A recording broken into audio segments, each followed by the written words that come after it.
নমস্কার আপনাদের সকলকে। আমি সত্যবাদা থেকে মৃণালকান্তি সিংহ বলছি। দেখুন, ইনি হচ্ছেন একজন টিএমসির প্রবক্তা।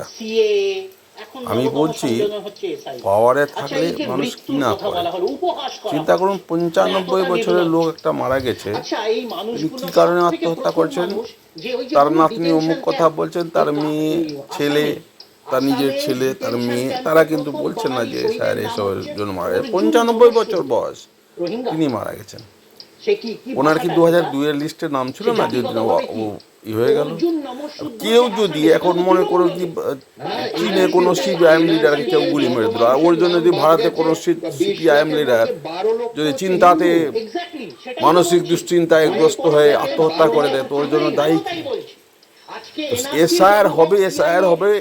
এর আগে হয়েছে, সিপিএম আমলে হয়েছে, 2002 সালে হয়েছে, এবার হচ্ছে। এতে এত চিন্তার কি আছে? আর আজ যত সনাতনীরা তো এসআইআর বাদেই পড়বে না, সনাতনীদেরই বেশি আত্মহত্যা হচ্ছে। যার হাতে আঙুল নাই লিখতে পারে না, সেও লিখে দিচ্ছে।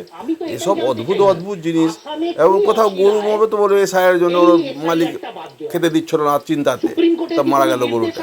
এই সব ধরনের কথা যদি এই প্রবক্তারা সমর্থন করে, এনআরসির এখানে কোনো কথাই নেই। এনআরসি কি জন্য আসবে এখানে? এনআরসি কেন জড়াচ্ছে সবে? এইসব হচ্ছে অদ্ভুত কথা। মানে ঘটনা ঘটবে কি আর এখানে বলবে কি? পাওয়ার আছে হাতে, যেখানে মন সেখানে প্রশাসনকে দিয়ে তারা করিয়ে নিচ্ছে। আপনাদের তো সবার দেখা ছিল যে কি অবস্থা করলো আরজি করটাতে। এই ধরনের ঘটনা, হাতে আঙুল নাই, একটা আঙুল মাত্র আছে, ওতে ও লিখে দিচ্ছে। কখনো বলছে বাম হাতে লিখে দিচ্ছে। অদ্ভুত সব ব্যাপার আছে।